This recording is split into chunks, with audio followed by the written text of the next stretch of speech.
Today we're talking about one of the biggest goals for every ballet dancer, and that is improving your turnout. Turnout isn't just about flexibility, it's about strength, alignment, control, and how to use your body efficiently. In this video, I'll share some practical tips that will help you find your rotation safely and more effortlessly in class.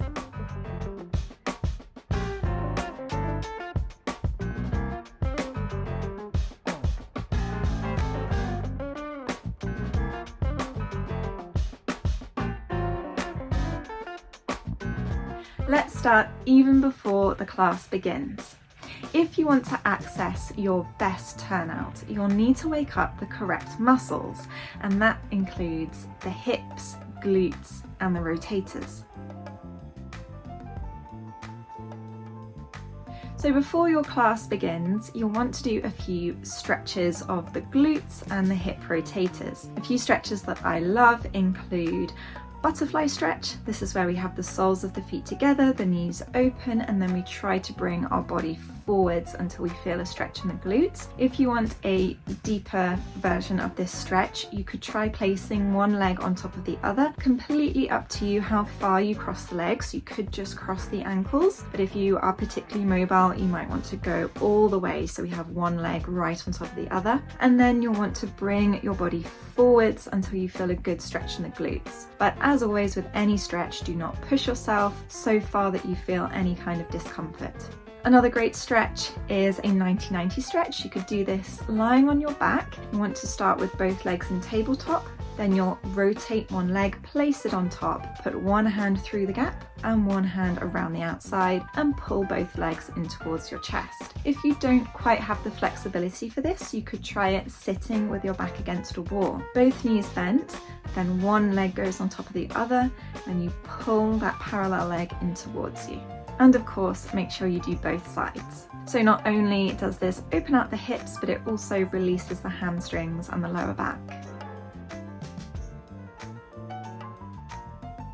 Next, let's look at correct alignment. So if you put your feet in first position, have a look in the mirror and just check where your pelvis placement is. If you notice that your pelvis is tipping forward, which is very natural for most spines. However, in ballet, we want to really lift the hips up at the front and drop the tailbone at the back so that we have this nice lengthened feeling going through the spine. If your pelvis does tilt forwards, this is going to interfere with the rotation of the legs in the hip socket. So the more you can lengthen through the spine and lift the pelvis so that it's in the correct placement, the easier it will be for you to access the rotation in the hips. Next, let's look at the feet. A lot of students rotate from the ankles or from the knees, and not only is this not very effective, but you are exposing yourself to potential injury. Now, everyone's feet are different. You might not have high arches, and that's fine, it doesn't matter. What does matter is the placement and alignment of your feet and ankles. So I'm talking about rolling inwards, putting too much weight on the big toes and not enough on the baby toes. So just have a look in the mirror, maybe even practice rolling inwards so you know how it feels to have this incorrect placement, going into the middle of the feet, and then try doing the opposite, rolling so you're going all the way out onto the baby toes. So we want to find somewhere in the middle where the foot is nice and straight. The reason I bring up placement of the ankles is because if you are rolling inwards, again, it's going to make it very difficult to rotate from the hip sockets, and we want to give the hips as much help as possible.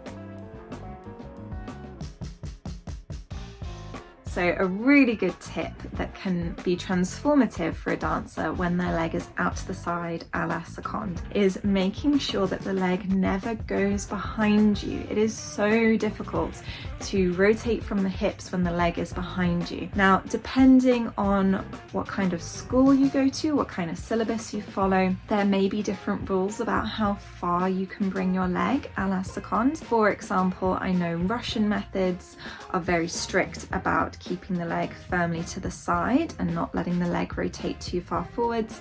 However, RAD is a bit more forgiving and you can bring the leg slightly further forwards. So it'll be up to your school, but the big tip is to never let the leg go behind you. So have a practice again in a mirror. Take your leg to a comfortable height, rotate it in the hips without moving the pelvis, because your turnout doesn't come from the pelvis, it comes from the hip socket. Try bringing the leg slightly forwards and you may notice that your rotation is much easier. Now try taking the leg backwards and you'll notice how hard it gets. Suddenly it feels impossible to not let the pelvis get involved. You may even notice the twisting in the spine. So play around with this, and if you're not sure what your school allows, definitely have a chat with your teacher. These kind of small changes can make a huge difference to how clean and strong your turnout looks and feels. And of course, the greatest way to improve your turnout long term is through consistent strengthening and stretching exercises. I'll leave links below to videos that I've previously made featuring exercises I really recommend for turnout. It's important that you pick a routine that you'll be able to maintain long term. There is no point in going full out on these exercises for 2 weeks and then nothing for 6 months. So even if you're just following this routine a couple of times a week and it's only for 10 minutes, that is far better than doing half an hour, a whole hour for 2 weeks and then giving up. Remember that turnout is something we build over time. Everybody's facility is different, so try to not compare yourself to other students, and instead of asking yourself, how far can I push my turnout? Instead, try asking yourself, how well can I use and control the turnout I have?